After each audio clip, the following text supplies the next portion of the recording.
Welcome to the Consummate Athlete Podcast, where we explore what it means to be a well-rounded, happy, goal-crushing athlete. Every week, myself, sports journalist Molly Herford, and cycling coach and kinesiologist Peter Glassford interview experts and chat through all of your training questions. We're excited to have you along for the ride. Hello. Welcome back to the Consummate Athlete Podcast. Peter, how's it going? It's going well. We've had an action-packed week. Your parents have been up visiting the Golden North here. Golden North in Canada? That's not a thing we say. Let's call it that. So that was great to have them up, and we got some work out of your father, which was fantastic. And then we stacked, of course, an enduro mountain bike race into the Sunday as well. So a full week. Yes, well, you raced the enduro. I was just there with Strong Girl Publishing, Shred Girl stuff, super fun. Really, honestly, I said it yesterday in a post. It's just really fun to see that grassroots cycling, I actually feel like, is almost having like a resurgence where these smaller races are becoming just really more the norm. Like, we're seeing more and more of them, and I think that's so good for the sport. Mm-hmm. Well, we have Bill Shiken coming on Thursday. Well, so we're going to record it on the Thursday after this podcast comes out. And so if you do listen to this and you're thinking, oh, I have some questions about cyclocross or grassroots cycling or Bill's race DCCX or just cyclocross in general, since he runs CX Hairs, that might be something you want to submit a question. We'd certainly appreciate that. We are going to do a big cyclocross push this year here locally to go with Molly's grassroots racing. We're going to try and hit a lot of the Ontario cyclocross races. So I'll put that in as a bit of a reach out for questions to y'all. And also support of your thought, Molly, that grassroots is going well. And our enduro here locally did really well. Our good friend Kate did most of the work to get this off the ground. We all tried to support her, but she definitely made this event happen, which is, I guess, the fortunate and unfortunate thing about these local races, isn't it? That it really requires one person to really have a dream. 100%. So good on them, but definitely if you can volunteer anytime. We did have, I should say, as much as Kate really drove this forward and made it happen, we did have actually the volunteer activism. There was 100 people racing, and there was at least 25 people, even if you don't count me and Scott and you and stuff as volunteers. There was, I think, 20 people from the community plus who stood out to do, every one of these segments. There was 8 segments. Everyone had to have a volunteer standing at the post, at least one. There was an aid station, finish line, cleanup, this type of stuff. So pretty amazing, right? But as far as volunteer to participant ratio. Yeah, well, I mean, that's what we always say is, especially if you're not someone who has any real desire to race, you can still be so involved with the community just by volunteering at these races. And it's so needed, right, to keep these races going. Yeah, I mean, I guess expectedly, it was a couple of parents did it. And then who else? I guess it was I saw a couple of friends, our friends and past athletes and clients and current athletes and clients from Waterloo brought up, I think, at least one person who just was a friend who was maybe nervous to try enduro, newer to mountain bike, and then just was, I'll see what it's all about and who are the people, what do they look like, but also stand there and make sure that people tap in on the post when they start or finish their segment. Mm-hmm. I love it. Well, we should get into our questions today. We have 3 great ones today. Yeah, we have Road Worlds as a little preview. We have a question about the Road Worlds here coming to Montreal, which is in Canada, and everyone's coming to Canada for this. I said that in a way that Quebec wants to separate, which is sort of, current events. I thought that was really more just for those of you who've never heard of Montreal, it is in Canada. Not that I'm taking a stand, but I said that in a way that made it sound like I was saying it in a way I didn't mean to say it in that way. Oh boy, this show just got really political. Well, this is mostly for my friend and client Peter who loves a good Canadian joke. So there you go. So we have Road World's question. We have a question about helmet pads, Stinky helmet pads at that. And then we have a final question, late edition. Was this on a late edition? No, this was our main question. This is the summer motivation dip, the mid-season burnout, whatever you want to call it. That'll be our more meatier question for the day, hopefully, if I don't start rambling about Canadian politics. You're rambling already, dear. So Here we go. Okay. Let's talk stinky helmet pads. What's the best way to maintain a helmet? Let's face it, good helmet is not cheap, and we want them to last. However, the summer funky smells, they set in. And replacing those foam pads in a helmet is actually really pricey. So this is something I have actually written articles about in the past, because I've written articles about everything. And our site is extensive, and you do usually at least twice a year, you do a spring clean out or a fall whatever or summer. Did you clean your stinky gear, throw out your old stinky gear? So you could follow us on Instagram and perhaps our website, RSS feed or something to sort of get those yearly reminders or twice yearly reminders. Yeah, give or at least. take. Yeah. Well, or sign up for our newsletter, etc. But TLDR, three basic ways to clean your helmet. I was going to say, there's probably a fourth. You just buy a new helmet every year, I guess. But yeah, but still, I think even if you buy a new helmet, like at some point during the Stinky summer, day one. It's going to happen. So especially if you happen to be someone who sweats a lot, if you have kind of longer hair, and it's just curious if longer hair people have stinkier helmets than like a bald person. That's a study I want to see. Well, I think it's actually people with my length hair have the biggest trouble, where I have like short hair, but it's like longer. Yeah. So I can't pull it back in a ponytail. Yeah. To kind of keep it like a little bit off of the helmet. It's all just like getting into the helmet. Like it's like Pogacha. You always see little tufts of hair sticking out of his helmet. So I guess like at one point, like your helmet, I like to pressure wash the thing. So I'll sometimes even use the suds and water before I wash the bike, and then I'll pressure wash the helmets, and it gets all the dirt off the outside and then most of the stuff. And you said you thought dish soap might even be better than washing machine. Because my first thing was, let's throw this pad, take it out, throw it in the washing machine. And you said, well, that could be okay. I would not do that. You can throw it in the washing machine, but you have to put it in like one of those lingerie washing bags, because almost all foam helmets, they're not like the foam isn't sewn together. There's a cheap piece of like crappy fabric that's covering the foam, but it's glued. And the Velcro is glued onto that. So if you throw it in the washing machine, the Velcro is going to attach to whatever else in the washing machine and potentially, pill your sweaters or even pill your cycling, like your chamois and stuff. And you don't want that. But if you put it in a lingerie bag, then it just keeps it from getting just kind of pulled apart. So that's option one. Option two, I actually prefer, is just doing it in the kitchen sink, a little bit of dish soap, just give it a gentle hand wash and then rinse it out and just leave it to dry. Like, just very simple. Mm-hmm. Your method of pressure washing, you just wash your helmet while you're washing your bike.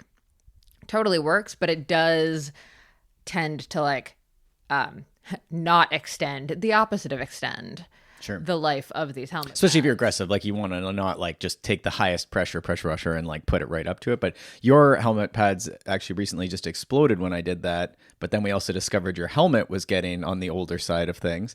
And they do say, I think it's like 3 years is what they say. I don't know how often people do it, and I'm not going to give you any judgment one way or the other. But I hit my helmet, we'll say, off of stuff frequent enough that I end up doing it probably at least a year every year. It's just I probably damage a helmet a year. Right. Whereas I haven't really ridden that much in the last few years. So my helmet is like getting older. And yeah, the foam and the pads do wear out. So I thought maybe if your pads wear out, is in your case, we could have said, let's go research how to buy whatever year your helmet was and get the pads. But it's also maybe just a reminder that like if your pads are either so stinky or so destroyed that it might also just be like your helmet maybe just is a few seasons too old now. Yeah, absolutely. Yeah. So if you can't get the funky smell out of it, or the pads are actually just starting to like come apart, probably worth considering a new helmet. If it is a newer helmet and you just cannot get the funky smell out with dish soap alone, soak it in like a water vinegar solution and then do the dish soap. That's what my mom would always do, was all my clothes always in vinegar. So maybe we need to resume that a little bit. We do that. Yeah. Like every year. Everyone's looking out for me. Nice. Yeah. No, most years when our kits start getting a little too funky, I usually pour some vinegar in with the wash and do a bonus cycle with that. Yeah. And you can also sprinkle a little bit of baking soda in, and that'll kind of deodorize it. Okay. And it just occurs to me, our book, Becoming a Consummate Athlete, not just about the training. It does have a lot of these things about like spring cleaning. And I don't know how deep we go into like cleaning of garb, but there's a little bit of that stuff. Yeah. I think we do talk about definitely laundry. Okay. Do you want to do mid-season burnout or motivation waning, or do you want to do road worlds? We're going to touch road worlds first. Then we're going to get into our big question. Okay. So no politics, Glassford. All right. So this person writes in, "Hi, I'm a big fan of the podcast. Thank you. So this is not really the focus of the show, but do you have any info or advice for someone who's thinking about going to Montreal to watch the Elite Road Race Championships? They're thinking about maybe going to ride their bike up Montreal where the race is. And they just want to know what a real Canadian has to say. First of all, thank you for thinking that I count as a real Canadian. Actually, I don't know. This question might be more at Peter, but Yeah. I am technically. So I would say like we are going. We have one young athlete going for the junior women's race. So we're sort of focused on that. And then you have a couple of things during the week as well. And then we're actually going to depart before the elite women and men's race likely. We have a couple of friends that want us to, to stick around and have offered to, but we'll see because we're also trying to hit that cyclocross race, of course, on the Sunday. As usual. Back in Ontario. So we may leave. So our thought with doing that, in addition to the fact that like, yes, the junior racer is a young woman who you coach. So we obviously want to be there for that.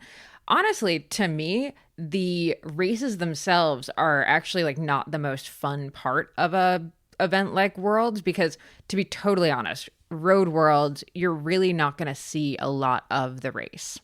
Like, you're actually probably going to get better coverage watching it on TV versus being roadside. Which is honestly true of every single sport. Like, if you watch baseball or you watch a marathon 100%. Running race or you watch, like, Supercross. Like, I remember going so excited to go see Supercross, like, motorcycle racing.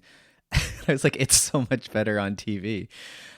So there is that. So in my opinion, I was like, oh, if we go during the week, we actually might get to see more and be part of more, like, because some riders are like hosting events or at sponsor events or just honestly out riding and hanging out and doing signings and stuff like that. So really, I think it's actually better to be there a couple days before the actual races themselves. That said, still a great time. There's always really cool energy around these races. It is really fun to be, especially in North America, it's really fun to get to go to a cycling race and be surrounded by other cycling fans because, let's be honest, in the US and in Canada, we are in a minority, the people who absolutely adore cycling. So to be surrounded by people who are just screaming and so excited is really cool. So definitely worth it. There's actually still, we just booked our place, so it's still reasonable to get accommodation, although it is pricier on the weekend. But the biggest thing here is he said he wanted to ride Mount Royal. I would actually plan to extend your trip a couple days after the race. Because this person, I think, was going to do the elite races on the weekend. So yeah, maybe they could even get like a cheap accommodation for Sunday night.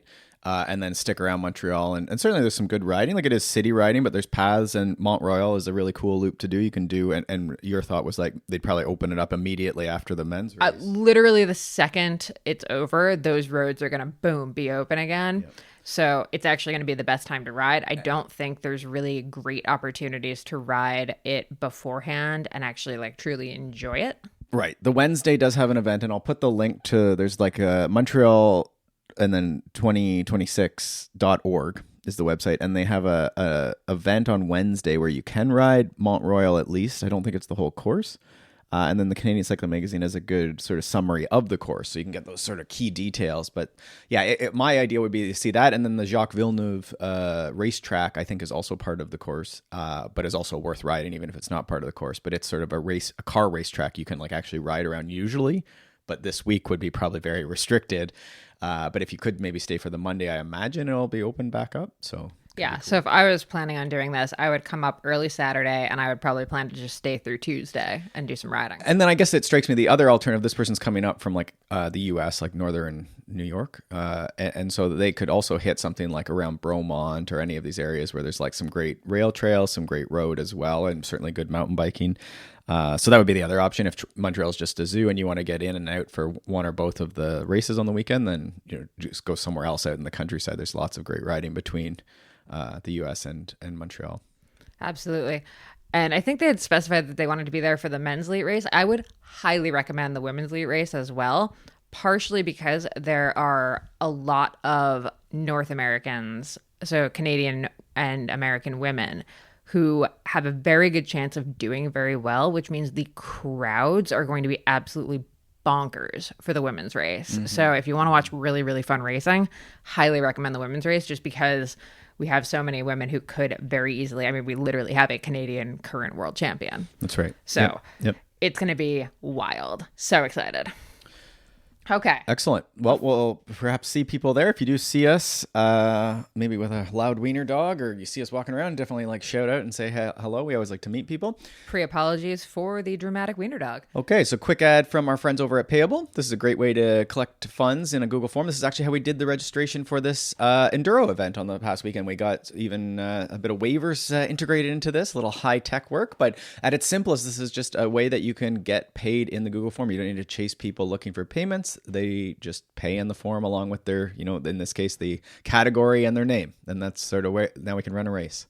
Yes, and bonus, it didn't require you creating a whole new website, registration system, all that kind of stuff for this race. It was just, 10 minutes in a Google form with the add-on, and you suddenly had race registration. I realize all of that was much more complicated with everything else with the race, but at least the registration didn't have to be a complicated bit. Yeah. So what I would say is everyone could check out, we have a link there. You can check out some templates. You can get a little bit of a discount on your first couple, months, really. So you can check that out and see if you like it and if it works for your use case. All right. That is payableapps.com/athlete, and we'll include a link in the show notes. Okay. The big Meat and potatoes. Midsummer burnout, motivation waning in August. It's funny because as you came to me with this question, I was like, well, the good news is my body just decides when it's time to take this mid-season break. But I think this is a really common one. So do you want to give the context? Yeah. So, there's usually when we do these questions, it's not one person. So if someone feels targeted or like, hey, I phoned that guy and talked about it, it's not, I don't usually take one person's question. It's usually when there's a clustering and when it's the time of year, right? I think as Molly said, we all feel this at some point of the year, especially if you're racing a lot, or a lot of the people I've been talking to, it's actually not because their training or their racing went poorly. It's that life is, getting busy. Maybe there's a project coming up, or the kids are going back to school, or both. Maybe you've been covering the Tour de France and the Tour de France Femmes, and then your parents came here the same day that the Tour de France Femmes was ending. While running multiple small businesses. And doing home renos is always thrown in there for almost every case I see. So if you're doing home renos and you're feeling a little burnt come the end of August, and maybe you've been doing some racing or training since January or for years before without a break, these are the things we want to check. So it is normal. And so what I often will say is, okay, well, let's step back. Is there events for amazing, are you burning out before your event, or have you actually just sort of started adding little events because it's summer? And you don't have to do that. I often say often in July, I would stop racing. Partially, you would have something on the calendar, or there's been 10 years ago, we got married in August. It is our anniversary. If anyone has ideas, let me know. We've got 2 days from the airing of this episode. I have to be clear. I haven't gotten you anything. To the wire. This is this is what men have to deal with. Rough go. All these expectations. All right. Well, we've thrown politics and some sort of sexism into this. Back to mid-season burnout. Other Pete's going to love this. So there we go. So we are going to have this. So let's say sometimes we just you can just enjoy riding, and we call this a maintenance phase. A lot of times we'll be back in the gym doing strength. It's not that we're stopping training in almost any of these cases. If it's a true burnout, overtraining syndrome, yes, but it is very rarely that situation. And that becomes down more to why are you not taking rest days? Why are you not eating? Why are you there's all these things, right? I actually do. You know what? I'm going to make the case for not a week off, but a few days off if you are feeling this, only because I recently kind of had to, I currently had to take a week off, legs doing some weird stuff, whatever. And I will say the amount that I miss running is so elevated right now. And I had kind of been in that, I would say, mentally, I was in kind of that motivation slump of just just another day, another training session, whatever. And the amount that I'm so excited to get back to it now. Sometimes you need to put something away to miss it a little bit. Yeah, I think that's always good advice. The first time you start seeing multiple days, it's okay to have a day where you're tired and you don't need to take that day off. That's a common misconception. You can go and do the ride. But then usually that should be followed very soon by a lower intensity or a easier day or probably an off day. And so if you're finding like you're just like not getting back and every day is a sad face and like high perceived exertion, maybe you're seeing a depressed heart rate, maybe you're seeing lower numbers, you're not seeing progress in things, then that would be a sign of like even just a few days rest. And this is why we do, like, I have a couple people, and they're the people who end up with burnout who like, they just don't, I don't need a rest day, I don't need off weeks. And it's like, okay, for sure you don't, like, you can be a snowflake, but like sometimes it's just good to have this in, and then that way we can say, okay, and then we'll get back on top of it. And it's not just the body recovery or the mental recovery, it's also like life like needs time to do stuff, right? And so if we just sort of like let that undulate, then we can generally persist. But sometimes we do end up with a lot of life stuff going on. And that's what I often see in these calls is it's just like, yeah, you have like a really exciting project at work, and like that should get time. Those are the phases, the seasons of the year, right? And we can allow those things to happen. And I guess to your point, you can take a couple days rest to get back on top of it feeling good. And then again, we can go to more of what we might call even base, but you could call it a preparation phase or an off season where we start saying, okay, we want to be a bit more general in our training. We want to, if we haven't been strength training, ease back into strength training. And these need not be hour-long workouts. They can be 20-minute workouts. Well, and I think that actually is a good time to, whether you're consulting with a coach or you actually are working with a coach, like be honest with the coach and let them know kind of where your feelings are. But it's actually one of the better times to have a coach, in my opinion, because I would say like it's sometimes hard to know when to do that for yourself and to know what that balance of maintaining versus like pushing or letting stuff slip, right? Because especially, we've talked about this a bunch of times, especially we're talking mainly to masters riders here. We're not really talking to the youth or like the people that are really pushing it and trying to go pro or whatever. This is more for the people that are doing other things, right? Riding is really the fun thing that they're doing. I think it's hard to, how do I put this? You lose fitness real quick at our age, I think. So you do want to make sure that you are maintaining, not kind of completely backsliding if you are in one of these busy phases. And I don't think it takes a lot to maintain, but sometimes it's very helpful to have someone telling you exactly what that looks like. For sure. Yeah, I think that's wise. Yeah, and I think that's, again, on the front end, that's why we take the somewhat programmed rest days and rest weeks. Is to try and avoid like a big period of like we need to really back off. But again, I think like there is that fear that like, oh, we lose everything really quick because we're old. I don't know that that's like entirely true, but like you certainly need to be careful taking like weeks and weeks and weeks and weeks off. Like I do think that that's like that, but that's true for everyone. But like maybe when you're younger, like it's easier to get back going, and maybe it doesn't, whatever. You're just like you have the youthful energy and stuff to get back going, and maybe you're just also fitter, right? Like I think the other reality is that like as we get older, we don't have like it's just not as high usually, depending on who you are, but that's often probably the case too. So yeah, I think that's the idea, is that we want to get back to good general training, and that can be fun too, right? Like it's a little different. It's quick strength workout. It's maybe we're easing back into running or hiking or rucking or all these other sports too, right? And that has a mental benefit to it as well. Yeah, and we actually are the run club that my friend Karen and I run. We actually did pop-up yoga the other morning where we had a yoga instructor come do like an outdoor yoga class in the morning. And honestly, that one was really interesting to me because it kind of reminded me, oh, I actually like this sort of slower, flowier, like gentle yoga, and I do not take time for it ever these days. I have my yoga routine I do in the morning, but it's more high intensity yoga, I guess. Yeah, it made me remember that I need to do some mobility. Speaking about getting older, yeah, I definitely felt some aches and pains that I is that why it looks like you've been interpretive dancing on the floor in the living room every evening now? Well, that's my usual, but yeah, just like, yeah, some of the stuff I was just like, oh, haven't done that in a while. Okay, look. Sorry, I'm going to say it. You should never open a class with Happy Baby. Not when it's a bunch of runners. We were all having a rough go. Yeah. So that's that. So I think it's, very normal to have a bit of this slump, and you just want to catch it before. And I think to your point too, like this is a good time to get objective feedback, whether that is starting into coaching might be something, sometimes that's tough if it is for a busy reason. But sometimes, like you say, it is like when we push harder, even just with our coaching levels, we sort of have 3 levels like every coach has. And the lowest level isn't necessarily like the person who's the lowest level of athlete. It's just like if someone's very experienced at sport, I would say I'm in this boat where it's like I'm not really pushing to do anything different than I've ever done. I sort of just like do in sport, like I push in other areas of my life, but I sort of think about sport as like, I just want to keep doing the thing I like to do.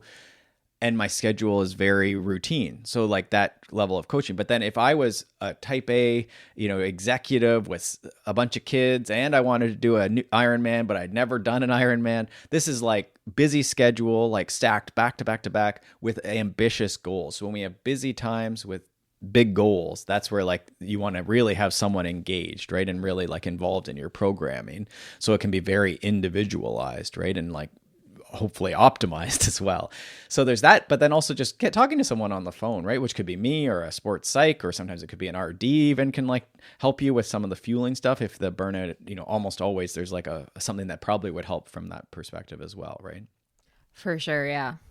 Cool. Well, hopefully that helps cure a little bit of burnout. I know that's a pretty short answer and a relatively short episode, but you know what? I have a summer art camp to get to. Thank you very much. That's right. Shred Girls, the theater play is coming. It's true. This Friday. Speaking of busy summer schedules and stuff, I feel like for people that were like, oh, we're not going to go anywhere or do anything this summer, our summer has gotten pretty jam-packed, but all like really nice community stuff, which is very cool and a departure from our norm, and I love it.